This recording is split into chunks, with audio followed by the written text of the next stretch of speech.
Hello, and welcome to Linux Basics Part 2. Once again, my name is of no consequence. Okay, if I remember correctly, we left off discussing the Linux file system hierarchy, which we could look at with the man page higher. Now, before we get into finding anything in Linux without knowing what it is you're looking for, we first have to have an understanding of how our shell environment works, because we are limited to that which is available in our shell environment. So what do we mean by shell environment? Well, the binary user bin env, when run, gives us our shell environment variables. Things like language, which you can see here is currently set to the locale for English. Username, which defined by the etc password file when a user is firstly created, is currently set to cted. Things like present working directory, which we already discussed, is actually defined by the actual directory you're currently in the Linux file system. Your home directory, which is also defined by the etc password file upon user creation. The shell, which we've already established is bash, and the terminal we're currently using, which is xterm, amongst other things. A particular note here, though, is the path environment variable, right?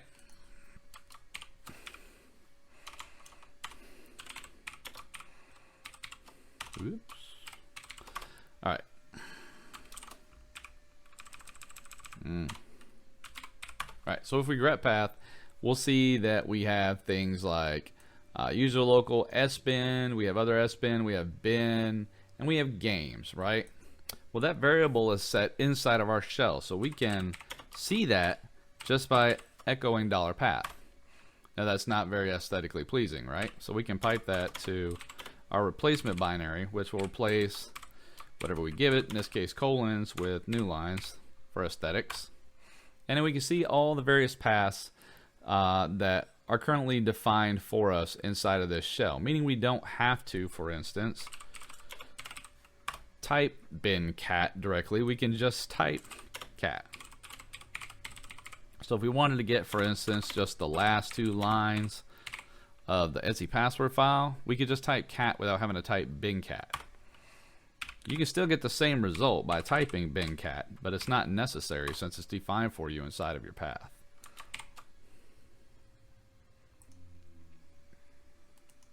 We'll get into the file that sets the path here in a bit, but just note this for now.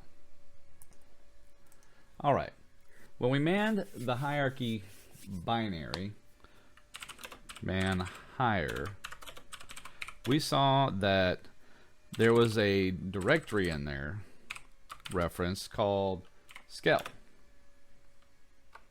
Actually, it's 2 lines down. I think about it. Right.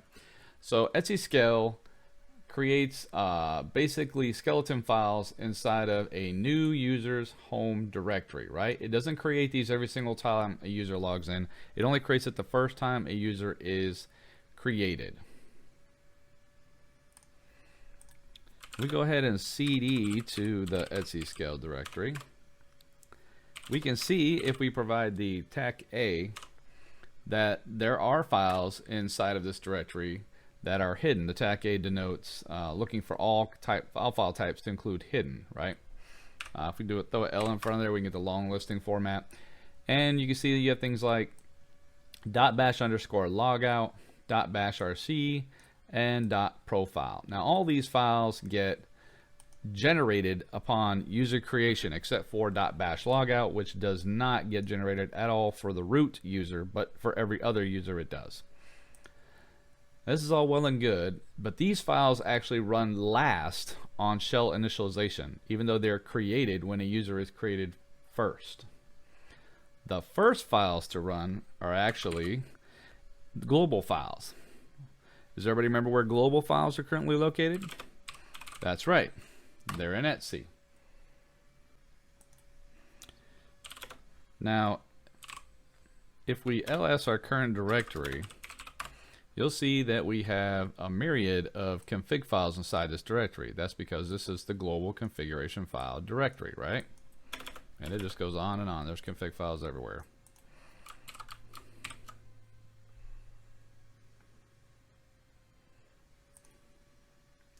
However, the two files we're interested at the moment are etc profile and etc bash.bashrc. So let's go ahead and open one of those up now.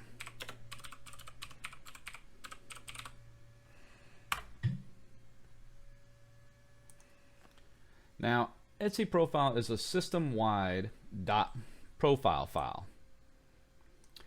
For not to be confused with the .profile file copied earlier from etc-scale to the user's home directory upon user creation, right? That's just for the individual user. This is a system-wide .profile file, and its purpose for the Bourne shell and Bourne compatible shells, such as Bash, Corn shell, and even the Dash shell. Basically, what this file is going to do, what it used to do, is set the path variable for both users and root for older versions of Linux, like Ubuntu 16 and Debian 9. However, in updated versions of Ubuntu, and possibly Debian Buster, you're going to actually find that the path variable is set from the file etc environment.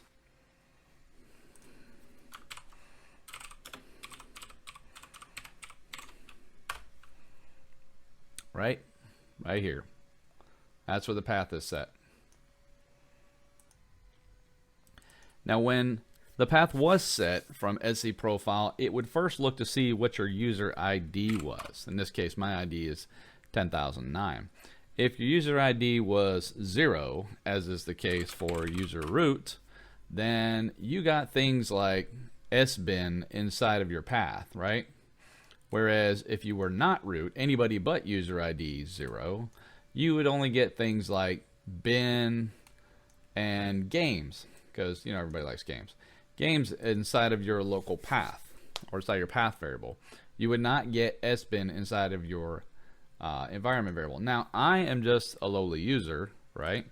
And if I echo my path variable right now, you'll see that I do have sbin inside of my path variable. Now, this isn't usual. This is most current updated distributions, like I said before. There's obviously security implications with this, and that's something that Ubuntu has chosen to ignore, and that's on them.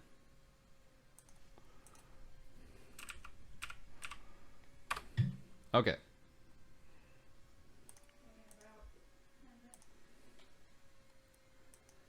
Okay. So what this file is going to do is look to see if etc-bash.bashrc exists. So that's what this is. It's a test to see if etc-bash.bashrc exists and if it is a regular file. Then, if it does exist, that's what this is this true? If it does exist, it's going to run said file.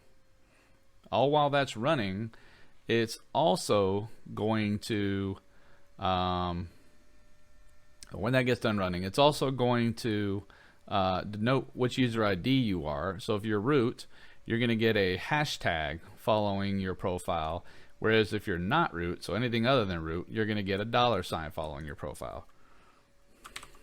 So right now we can see that I have a $sign following my profile, and that's because I'm not the root user. But if I switch to root, you'll see that root's profile is followed by a hashtag.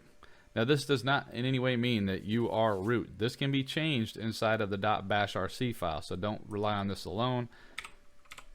Commands like ID will tell you if you are the super user or the root user.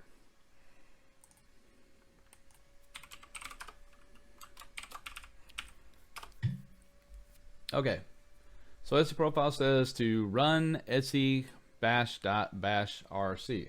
So let's go look at etc bash.bashrc.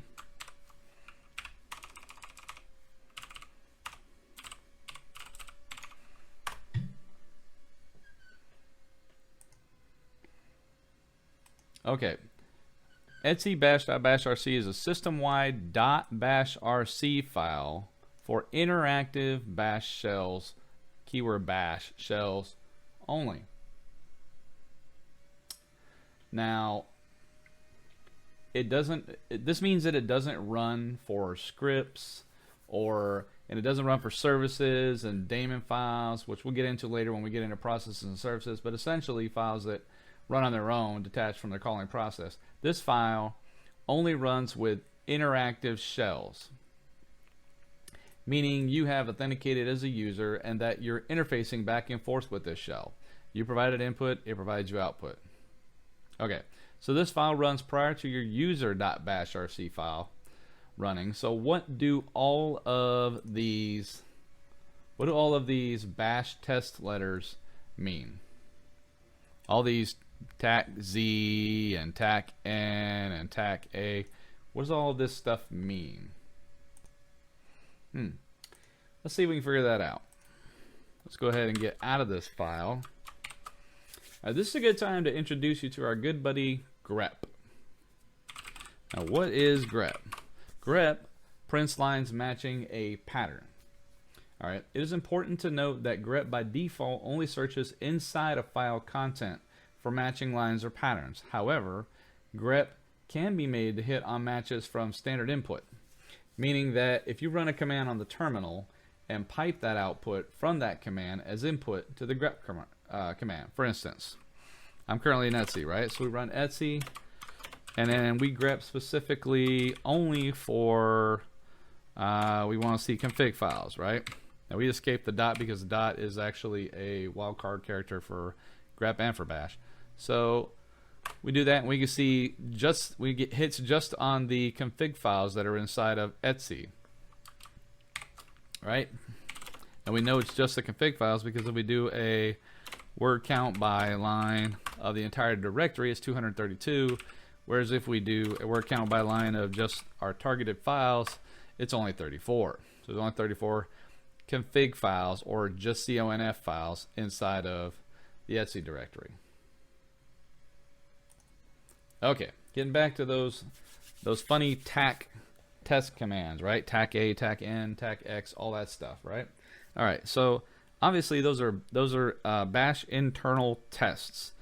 So if we man bash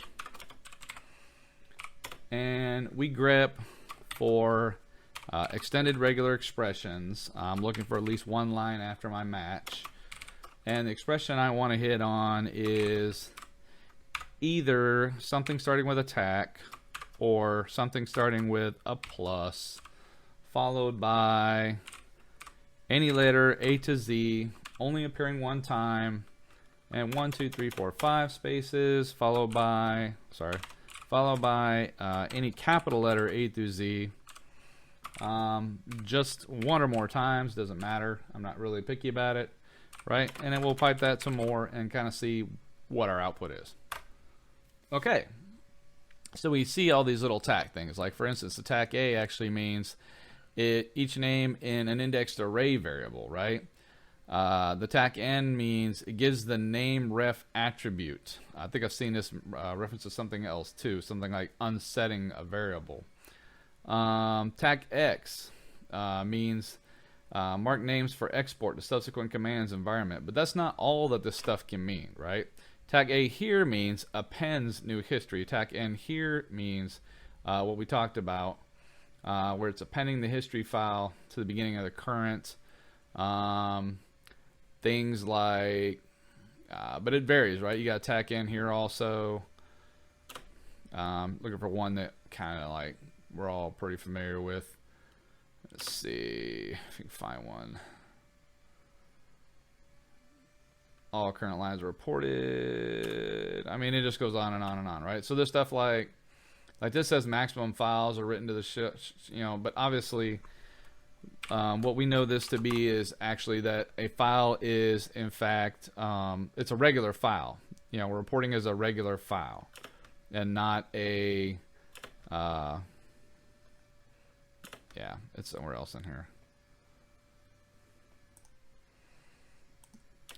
Alright, let's see if we can find it with Perl grep instead.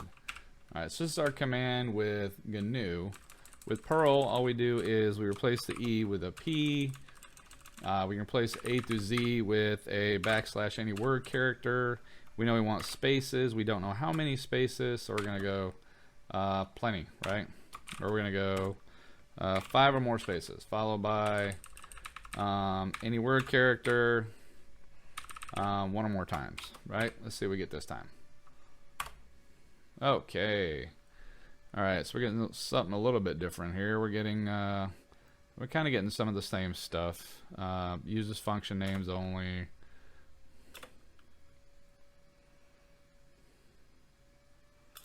Displays only stop jobs.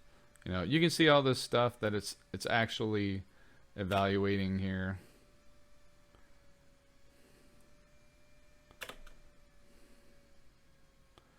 Sets. Yeah, so there's a lot of that little stuff in there.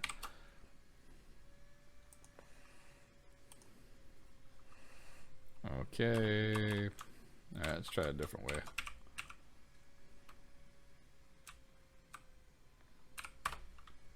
Here we go. So this is what we're looking for. Alright, so TAC A, this is deprecated and we don't recommend it, but basically it's true if a file exists.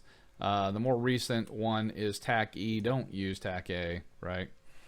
TAC F, meaning it's true if it exists and it's a regular file, and so on and so forth. And this only obviously counts for files.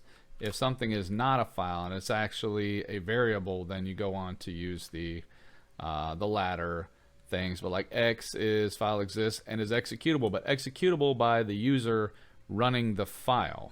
Same with writable, right? Same with readable.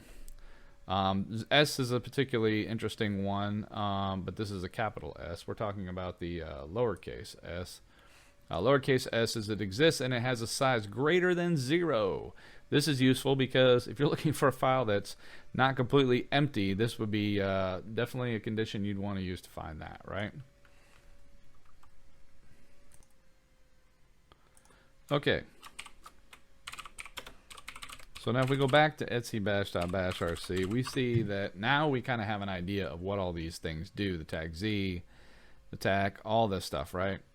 We get down to this point where it's setting a profile variable, and you're wondering to yourself, what on earth is sudo user and sudo ps1, right?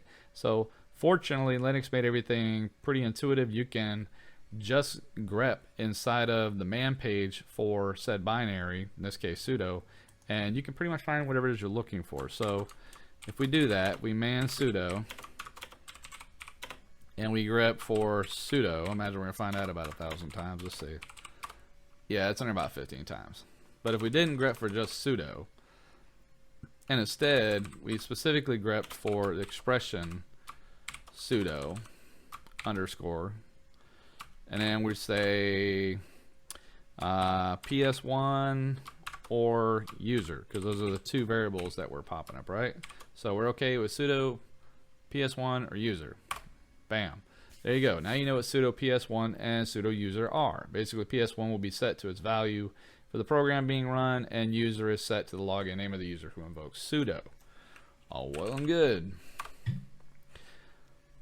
Now, more importantly, there are these wonderful things called comments, which are right above the code, which tell you what it does. It says it sets a fancy prompt. A non-color overwrites the one that's actually in etc profile.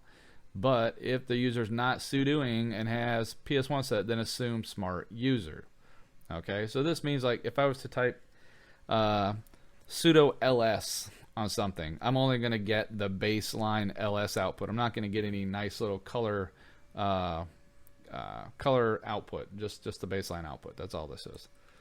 All right, now this is bash.bashrc, just like in the regular excuse me, just like in the regular RC file. You can put everything from aliases, functions, Python, Perl script, anything you want to. Just make sure if you are going to put Python or Perl, something like that, that you do call the environment variable for it. User bin env, Python 3, whatever, right? Before trying to run a Python code, because this is a this is bash by default, but bash can run other code.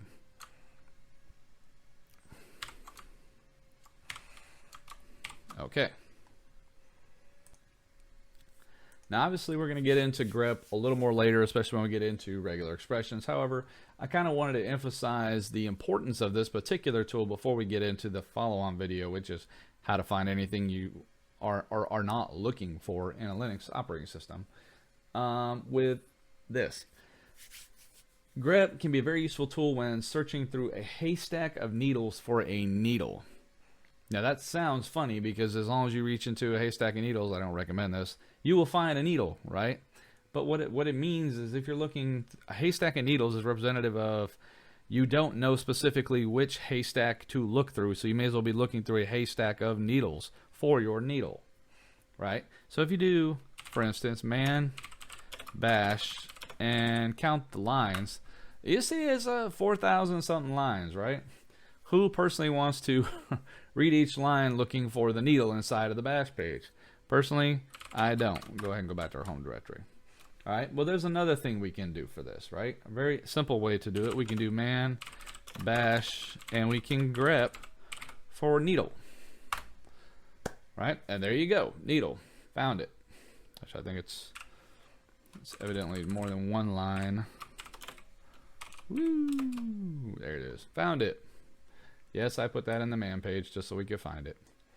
Right, but I didn't have to look through 4,000 pages, 4,000 lines. I just simply typed grep needle and bam, it found it inside the file system. So as you can see, grep has a lot of useful function built into it, which we'll get into a little more when we get into regex. But for now, let's get back to the shell environment. Okay, so we were in etc-bash.bashrc. Remember, bashrc once it gets done, or I'm sorry, etc-bash.bashrc once it gets done running, it hands off to the dot files that were created via etsyscale when the user was first created inside of the user's home directory, which we are currently at, because if we type pwd, you'll see we're in home cted. If we do ls-tac-al, you'll see that the files .bash history, .bash logout, .bashrc, dot profile, they're all here. Well, logout, bashrc, and profile are all here from etsyscale. Now, we already know what bash underscore logout does. However, dot profile and dot bashrc may have changed slightly since they've been moved over from etsyscale. We can test this very easy just by hashing the two files. Yeah, we can go through each one of the files if we wanted to. We could do cat bashrc if you wanted to peruse through all these lines specifically, right? You could do that. That's one way you could absolutely do it if you wanted to be that meticulous, but you don't need to. All right, we can use one of our hashing algorithms. Now, if only we knew what hashing algorithms we had available to us. Well, to see what binaries we have that can do hashing, we can simply type man-tac-k sum, right? And when we type man-tac-k sum, we see all of the things that can do a message digest for us, right? So they all seem to end in message digest, message digest. So let's just go ahead and pipe our command to grep digest. So we only return digest. All right, there we go. So now we have all the sum file, all the sum algorithms we can run. We have MD5, SHA-1, 224, 256, 384, 512, and of course B2. We're going to go ahead and use MD5 sum for now. So we run MD5 sum on .bashrc, and we'll also go ahead and run it on etsyscale.bashrc. You can run it on both files at the same time. It's not a big deal. It'll do it space delimited. And they come back as different files. For sure, different files. What changed? Well, we can actually see what changed because, yes, there's another binary on Linux that allows us to do this. Okay, so in the same breath that we run MD5 sum, we can just replace MD5 sum with diff to get the difference between the two files. Now, the output of this file will tell us specifically what is different amongst the two files. So looking at this, it tells us between the two files, things have changed. Like, for instance, force color prompt is set to yes, whereas in the other one, it was commented out. In this particular one, the case term was completely commented out, and if I had to guess why, I'd say it's so that way there you could run, it's way up here at the top. It's so that way there you could run this and produce this output up here. There are other things obviously changed in here, and you can see them throughout. Like, for instance, the alias, which we haven't got into yet, has been added to my local bashrc file, but it's not inside of etsyscale's bashrc file. So you can see the difference between the files and tell right away they're different in a lot of ways. Okay, so what about the Etsy profile, or I'm sorry, the profile files, right? So we did MD5 sum on bash RC. Let's see if the profile files changed. I can't remember if I actually changed anything in those. Let's see. Nope, the profile files are exactly the same, and you can see that just based on the first 3 and the last 3 digits of each of the sums. So those are 100% duplicates. No issues there. I don't have to get into what may or may not have happened inside of the profile file if I suspect some kind of malicious tampering, right? I know that those are good to go. Okay, despite the fact that we know that the profile file is good to go, we're going to go ahead and go into it anyway because we're curious. That's why. All right, so when we type nano profile, it brings up the profile file. Now it tells you that .profile is executed by the interpreter for login shells only. All right, this gets tricky, and follow along with me. This only executes for login shells only. What that means is you logged in, you authenticated to the system with username, password, or whatever kind of authentication you have set up. You authenticated to the system, at which point this file will run. However, it will not run if you're not in a login shell, meaning you either switched to a different user account or you escalated privileges to a super user or root shell account. Now, it also will not run if bash underscore profile and bash underscore login exist. Now, these files are deprecated in that they aren't used in most current distributions. They're used in much older distributions. However, you should make note of them and keep an eye out for them in case you're ever on an operation and you should see these files. Note that they will run prior to the .profile file running. So if there's something in here, it's going to run versus .profile. So keep an eye out for those. All right, so this file, in this particular case, since I am logged into CTED, does run. Now, this particular file looks and says, oh, okay, if you're running a bash version, and in this case I am because I'm using bash, then, and of course this is commented out, so it doesn't matter. So it basically says, then run this next if statement, otherwise just get out. So basically the next if statement is if regular file exists, home.bashrc, and remember home is just my current work, my home directory, and I do have a bashrc file in here. If it does exist, then it says run said file. Okay, curious. Okay, so if I'm in a login shell, it's gonna run bashrc. Why is that curious? Well, let me show you.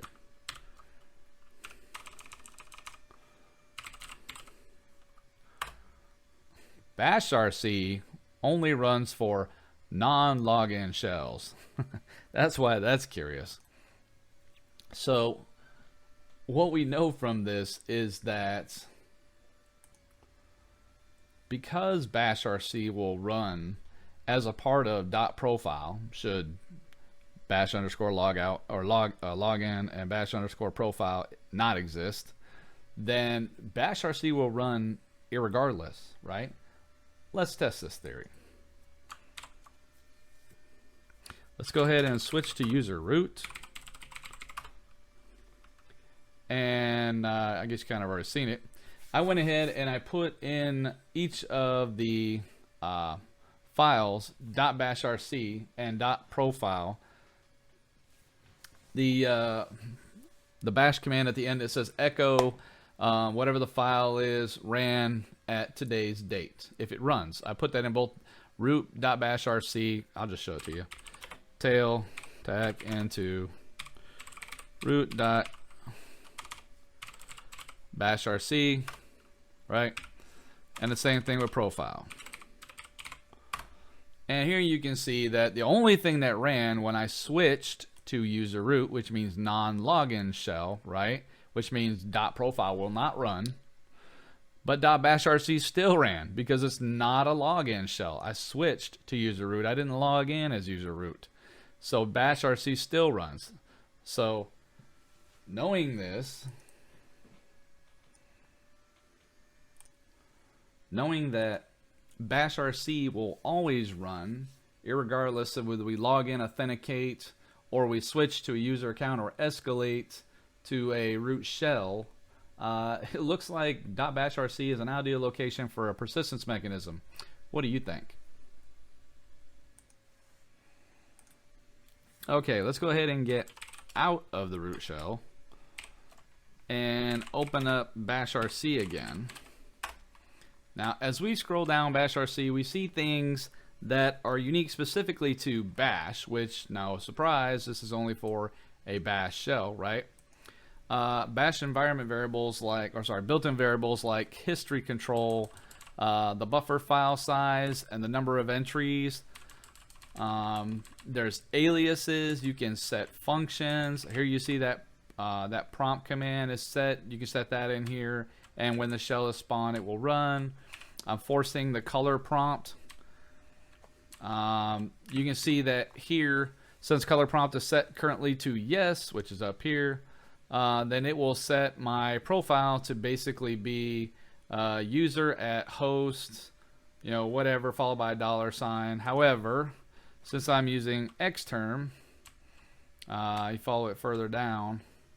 Well, no, I'm sorry, I did that for root. Never mind. Yeah, so that's what that's set for. For root, it's slightly different. You see aliases set here, like you have ls tac color auto, which is, it means anytime that I run ls, it automatically colors any files and directories in accordance with the color scheme defined by bash. Right, so if we go ahead and we get out of here and we sue back to root, because we're not be able to see this without root, right? And we cd to root's directory, and we do an ls, we can see all kinds of interesting things, right? So we can see that regular files are displayed as regular white files, right? And you can tell these are regular files because if you just run a file on them, it tells you. It says I'm an ASCII text file, right? Whereas if we ran a file on, say, the attack file, that looks pretty eerie, right?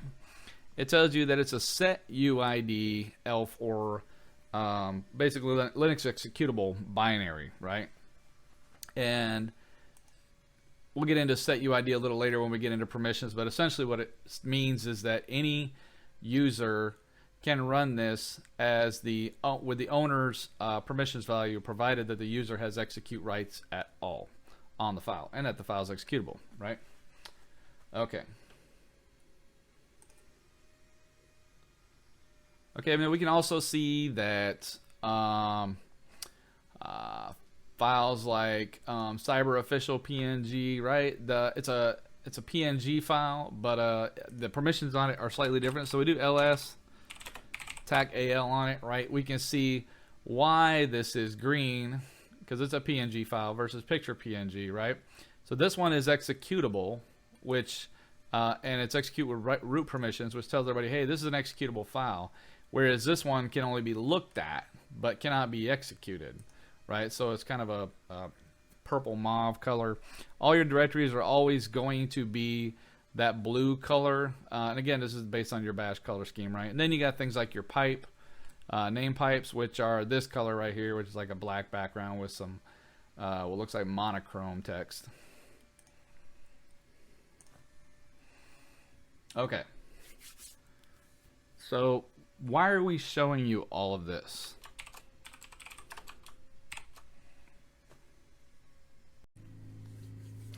Recall that your path variable is set by the etc environment file.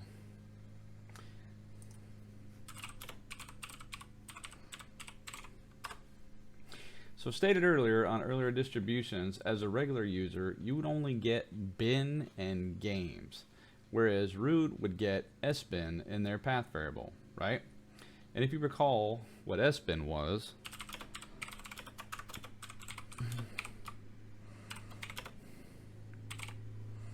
excuse me,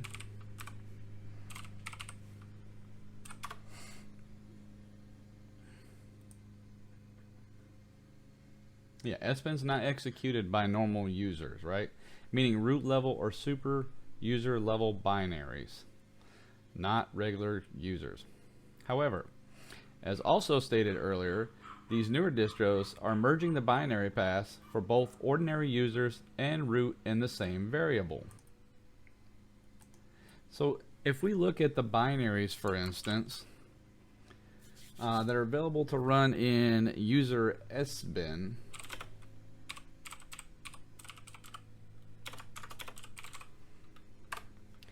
we can see things like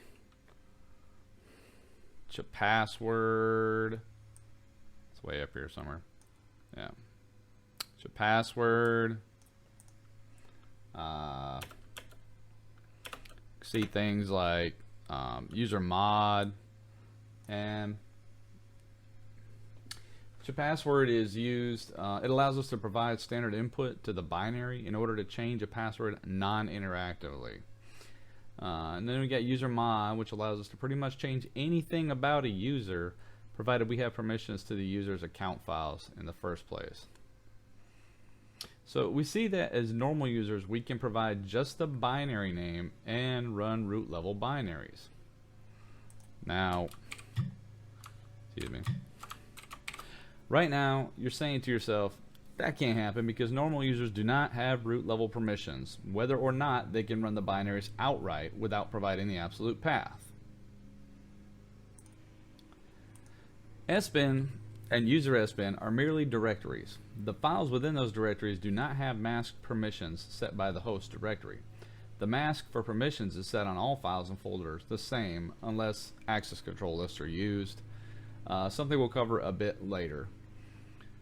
It is important to note, though, that no matter which user anyone logs in as, their environment has the ability to run binaries from any of the path variable locations, not just bin. Now, why do we care about that? Recall when we were in an RBash shell. We were not able to run things that require a preceding path, like bin bash, for instance, right? However, because bin is in our path,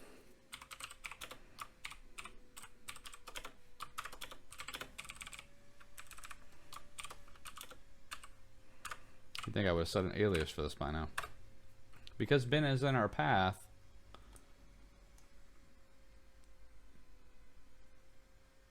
we should be able to just run bash outright and automatically find it because it's in our path, right? So let's try that. And it does. And now if I were to cd to root, for instance, we cd to root.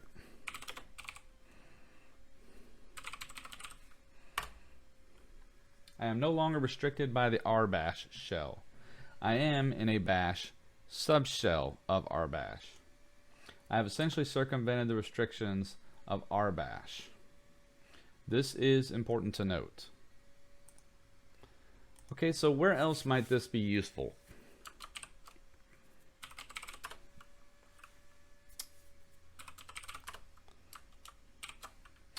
Well, we just said that the path variable gets executed in the order as seen in the path output, right? If that's the case, let's see just what we can mess with and make run on our behalf.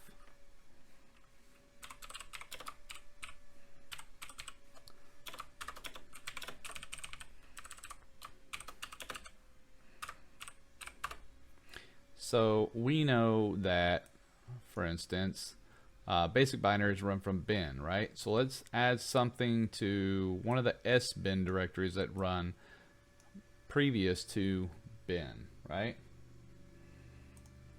Let's take cat, for instance, right? Where does cat run from? Cat runs from bin cat. Perfect. Okay. It is reasonable to theorize that since cat currently resides in the bin directory, that if we created a cat binary in a previously run path, that version of cat would run first. Like, say, user local sbin, right? Let's test that theory. But what do we make our cat do that would annoy an unsuspecting user? Aha! I got it. Let's see what happens when we cat a file that's not here.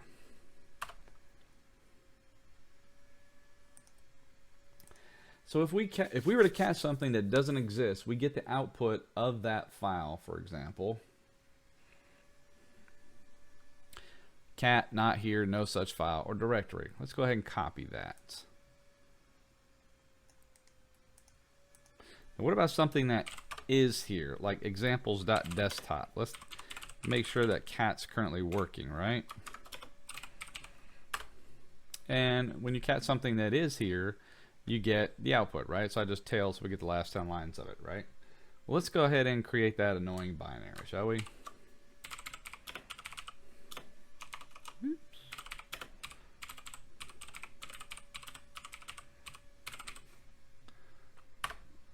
Okay.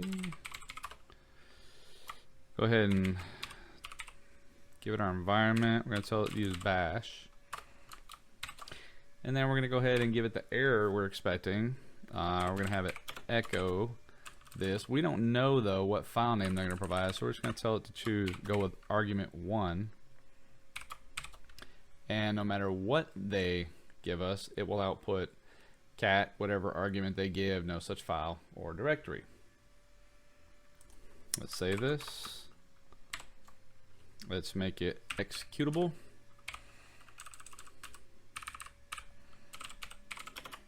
Otherwise it won't run. Okay. Alright, let's confirm it's still there and that cat actually works. Alright, so cat's still working because it cat the output of the file we just created. And what this is essentially going to do is it's going to output the file or argument they tried to cat as not found, even if it really does exist. Sounds annoying, right? Okay, let's make our new annoying binary executable. We did that. Alright. Now currently this isn't working, right? We catted it, it output the file.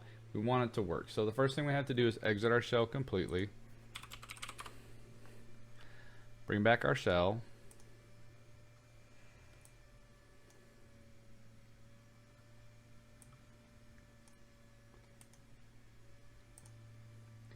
And let our shell go ahead and initialize our environment by which it is defined. Let's run ls, and there's our file examples.desktop. Now we know this works, right? So let's go ahead and type examples.desktop.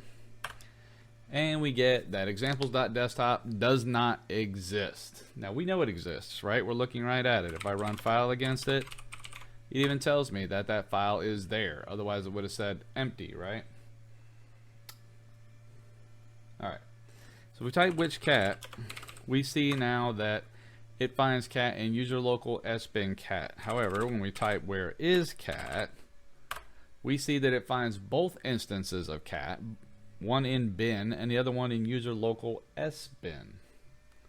So it finds both instances of cat. Now, our binary cat still works.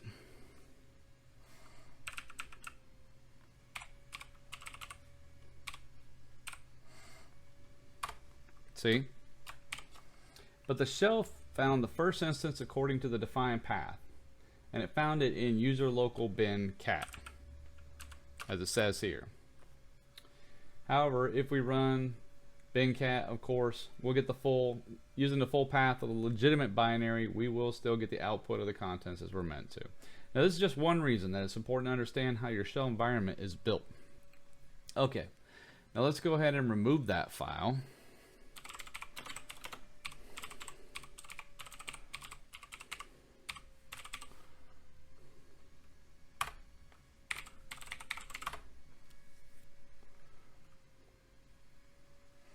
And let's reinitialize our shell environment.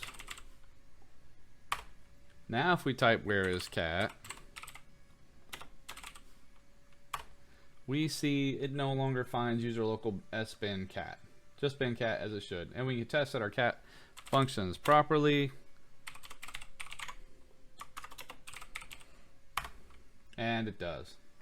Okay, so we now know that we can circumvent the path with itself. But what is evaluated before the path is evaluated? Basically, if you're in an RBAS shell and you typed CD to anything, it would just respond back saying that CD is restricted. If you recall, RBAS restricts CD movement at all, right? Any traversing of any path. Well, we know there's no binary called CD. Okay, there's one right now, but that's because I created it.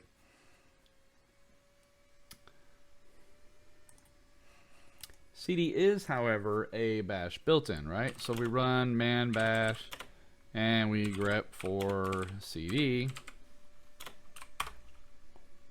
We can, sorry, also helps to pipe it. Grep CD, we can see that CD is in fact a bash built-in, right? Okay. If we cat our binary that we found earlier, which was user local sbin, CD, you'll see that I created a nice little annoying binary called, it basically makes it seem like you're in the RBAS shell. It echoes RBAS CD restricted, something you could get if you were actually in an RBAS shell, right? Now, are we in an RBAS shell? No, we're not in an RBAS shell. We can confirm this by doing a forest of our process output, and we're just within a bash subshell of bash, right? Okay. Okay, so we'll go ahead and bring down our shell. And we'll go ahead and bring it back up. Go ahead and let those shell initialization files kick in. And now we'll go ahead and try to do something we know we should be able to do, which is to CD to home. And we can CD to home with no problems, right? If we cat user local sbin CD, we see that it's still there. So we know that bash built-ins do evaluate prior to the path, because the path is where we put our CD binary in user local sbin. Okay, so we've assessed that bash or shell built-ins are evaluated prior to the path. Fine. Now what about shell environment files inside our home directory? You remember the ones copied from Etsyscale? Did those evaluate prior to either the bash or shell built-ins or the path? Let's find out.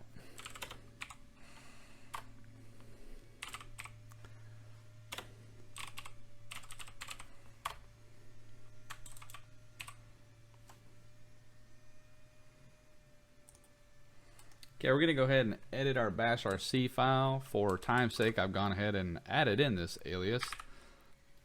But essentially what this alias is going to do is if the command CD is run at all from this user's account, it's going to echo out RBAS CD restricted, as you would get if you were in an RBAS shell, right? I'm going to go ahead and save that. Exit completely out of our shell. Come back into the shell. And we're going to try to CD to home. Aha. Interesting. So CD is a bash built-in, and we are running from bash, right? Okay. However, shell built-ins do not evaluate ahead of shell initialization files. It appears that shell initialization files run ahead of bash built-ins, which run ahead of the path. This is important to note. Okay, we will dive deeper into order of evaluation later when we get into scripting, but for now we're going to go ahead and close out here. And we'll pick up with finding anything in Linux without ever knowing what it is you were looking for later on. Okay? Follow along in the next video.